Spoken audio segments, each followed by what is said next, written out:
Victory belongs to the one who controls the environment. To win at anything, you must understand a truth that most people never realize. Outcomes are not decided in the moment of the clash, but long before it. The battlefield determines the result more than the soldier. The environment shapes the winner more than the effort. When you control the setting, you silently bend reality in your favor while everyone else walks into a game they never understood. People believe they lose because someone else is stronger, faster, or more talented, but the truth is far simpler. They lose because they accepted the battlefield as it was given to them, instead of shaping it to reflect their advantage. Control of the environment begins with controlling perception. What people see, what they expect, what they assume. All of these are tools that can be used to tilt the balance of power. If others underestimate you, you already hold the upper hand. If they misjudge your intention, you move without resistance. If they believe the situation is equal, while you secretly influence every variable, the outcome is yours before the first move is made. Winning becomes a quiet manipulation of expectations, rather than a loud display of strength. Next comes control of information. The one who holds information decides the pace of events. If others do not know what you know, they cannot prepare for what you are preparing. If they operate on assumptions, while you operate on facts, you can predict their moves and set traps long before they sense danger. Silence becomes a weapon, secrecy becomes armor, and knowledge becomes a lever that moves entire situations without force. Never reveal more than needed, never speak more than necessary, and never allow anyone to see the full map of your intentions. Timing is another form of environment. A small action done at the right time can overpower a massive effort done at the wrong time. The strategic mind waits, observing how people react, how situations evolve, and how opportunities appear and vanish. When you choose the moment of engagement, you eliminate uncertainty and create inevitability. When you force others to react to your timing, they lose their rhythm, their stability, and their clarity. Time is the invisible battlefield where winners quietly take control. Finally, controlling the environment means controlling yourself. Your emotions, your impulses, your reactions, these are part of the terrain. If you remain calm while others panic, you guide the energy of the situation. If you stay patient while others rush, you see doors they never notice. If you maintain internal order while others collapse inwardly, you become the grounding force that dictates the direction of events. Self-mastery is environmental mastery, because the mind is the first battlefield and the last one to fall. Winning requires calculated cruelty, and strategic keenness. Victory is rarely achieved through force alone, nor through kindness alone. True winners understand that both cruelty and kindness are tools, and the mastery lies in knowing when to use each. Kindness, when used blindly, becomes weakness. Cruelty, when used recklessly, becomes self-destruction. But when both are applied with intention, timing, and precision, they become instruments of power that shape outcomes and control human behavior. The world is moved not by pure virtue or pure ruthlessness, but by the person who knows how to blend softness and severity with purpose. Strategic kindness is not about generosity, it is about influence. It is the art of making others feel safe, valued, or understood so that they let their guard down. A kind gesture can earn trust faster than logic. A gentle word can soften resistance more effectively than argument. People naturally open themselves to someone who appears warm and considerate, and in that moment, they reveal intentions, weaknesses, and desires they would otherwise hide. This does not mean your heart must be cold. It means your kindness must serve a purpose. It must build alliances, smooth conflicts, and disguise your ambitions until the moment they can be executed without opposition. Calculated cruelty, on the other hand, is not chaos, it is precision. It is the decision to make a hard move at exactly the right time, ending a relationship that weakens you, cutting off someone who drains your energy, asserting dominance when disrespect threatens your position. Cruelty is not rage, nor unnecessary harm. It is a boundary drawn with firmness that cannot be mistaken for uncertainty. When used sparingly and deliberately, it prevents future challenges by sending a clear message: you are not someone to be trifled with. Your silence may be gentle, but your consequences are not. The key is balance. Too much kindness without strength invites manipulation. Too much cruelty without restraint leads to enemies you did not need. But a leader who knows when to soothe and when to strike becomes untouchable. They become unreadable.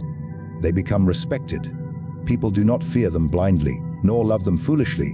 They respond to them with a rare combination of trust and caution. This is the sweet spot of influence, the space where control becomes effortless, Kindness also acts as camouflage. It allows you to move quietly, to gather support, to observe without suspicion. Others will reveal their intentions to someone they believe harmless, not realizing the softness they see is a mask worn for strategic advantage. Cruelty, when finally shown, arrives like a shock wave precisely because no one saw it coming. It dismantles opposition swiftly and decisively, leaving no room for retaliation or recovery. To win in any area of life, you must be willing to embrace this duality. You must be as gentle as needed and as sharp as required. You must learn to read people deeply, recognizing when compassion moves them and when firmness controls them. The person who can master both tools does not merely compete in the game of life. They rewrite the rules in their favor. Never fight a battle you haven't already won in your mind. Every battle, whether in life, ambition, business, or personal conflict, is decided long before the first move is made.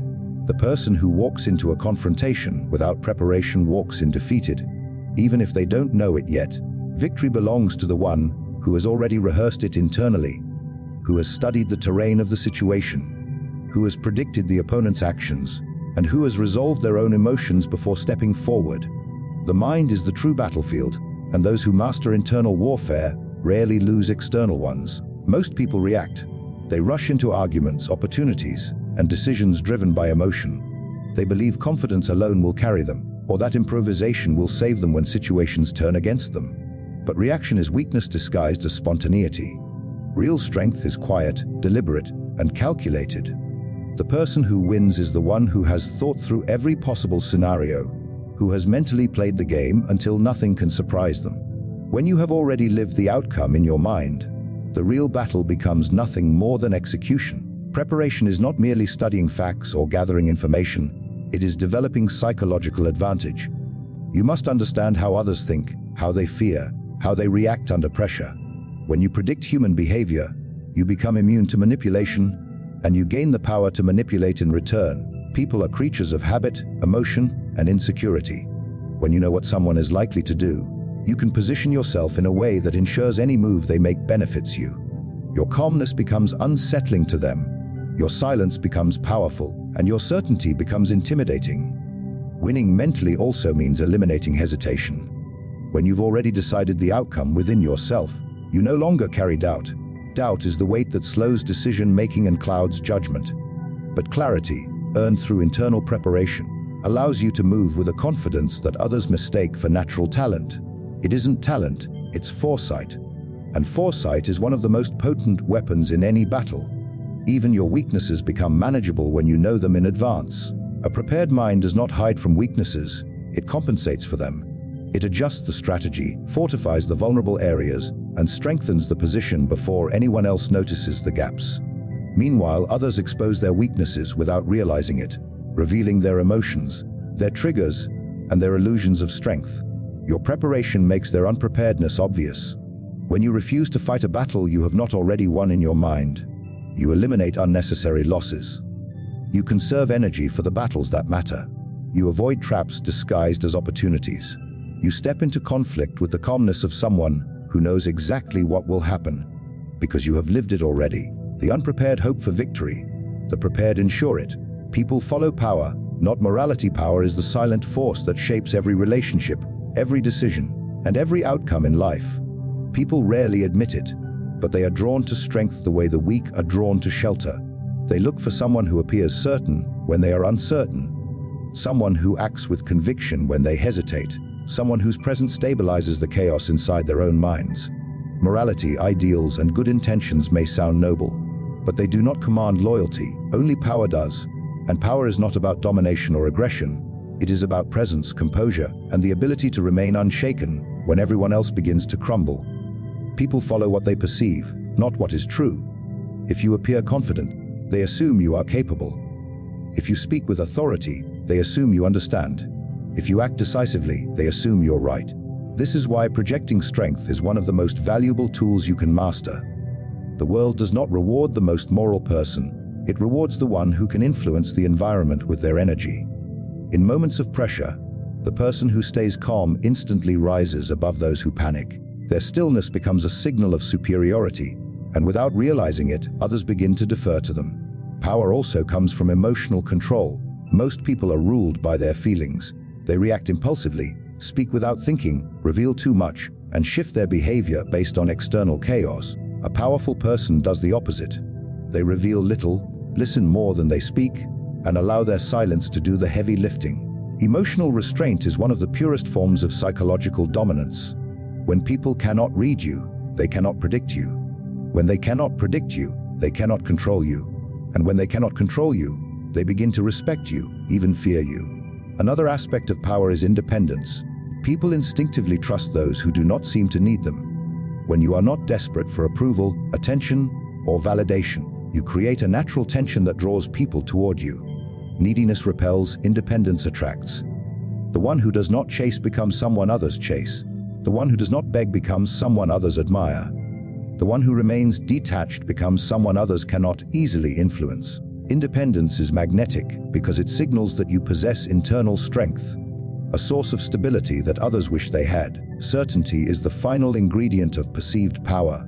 People want someone to follow, someone who seems to know where they are going even if the path is unclear. Most individuals are uncertain, doubtful, and conflicted. When they encounter someone whose tone, posture, and decisions radiate clarity, they naturally yield. They align themselves with that person's direction, not because they were convinced by logic, but because they were moved by presence. Power, therefore, is not loud. It is not aggressive. It is not violent. Real power is quiet, deliberate, and controlled. It is the strength to remain composed, the ability to influence without force, and the capacity to stand firm while others collapse under pressure. The world follows those who embody this kind of power, regardless of whether it aligns with morality, fairness, or idealism. Winning is about outlasting, outsmarting, and out-strategizing. Winning is rarely about explosive moments of brilliance. More often, it is about the slow, disciplined, relentless pursuit of an advantage that others are too impatient to build. Most people quit before the reward appears. They want fast results, quick victories, and immediate recognition. But the person who learns to endure, who keeps going when enthusiasm fades, who sharpens their mind while others distract themselves, that person becomes unstoppable. Endurance is not glamorous, but it is the most consistent pathway to victory. Those who outlast their competition eventually find themselves alone on the battlefield, not because they eliminated everyone, but because others eliminated themselves through weakness, doubt, or lack of discipline. Outsmarting others does not require superior intelligence. It requires superior observation. Most people move through life without awareness. They reveal their intentions through their words, their insecurities through their reactions, and their limits through their excuses. A strategic mind sees these signals and uses them. To outsmart someone, you do not need to overpower them. You need to understand them better than they understand themselves. When you know what drives someone, you can predict their next step. When you know what they fear, you can guide their decisions. Victory then becomes a matter of positioning yourself where their predictable actions naturally elevate you. Out-strategizing is the art of planning further ahead than others are willing to think. A short-sighted person looks for immediate gratification, but a strategist builds a structure that rewards them long into the future. You do not simply react to what is happening, you anticipate what will happen. You create scenarios in your mind, test outcomes, adjust paths, and move with intention. Your actions are subtle, but they accumulate. You do not need dramatic gestures or loud declarations. You move quietly, piece by piece, until one day everyone realizes you have been building an advantage. They were too distracted to notice. Winning also requires the ability to stay disciplined when others lose focus. People underestimate how valuable consistency is in a world addicted to distraction. A disciplined individual becomes dangerous because nothing pulls them off their path. They work when others rest. They observe when others ignore. They wait while others rush. Discipline becomes a weapon that magnifies intelligence and multiplies opportunity. While others waste time seeking comfort, you gather strength in silence. But endurance without intelligence leads to stagnation. Intelligence without strategy leads to chaos. And strategy without patience leads to collapse. To win, you must combine all three: lasting longer than others, thinking sharper than others, and moving with more intention than others. You must be adaptable, shifting your approach as circumstances change. Strength comes from flexibility, not rigidity. The one who can adjust their methods while staying committed to their purpose becomes impossible to defeat. In the end, winning is not a single event.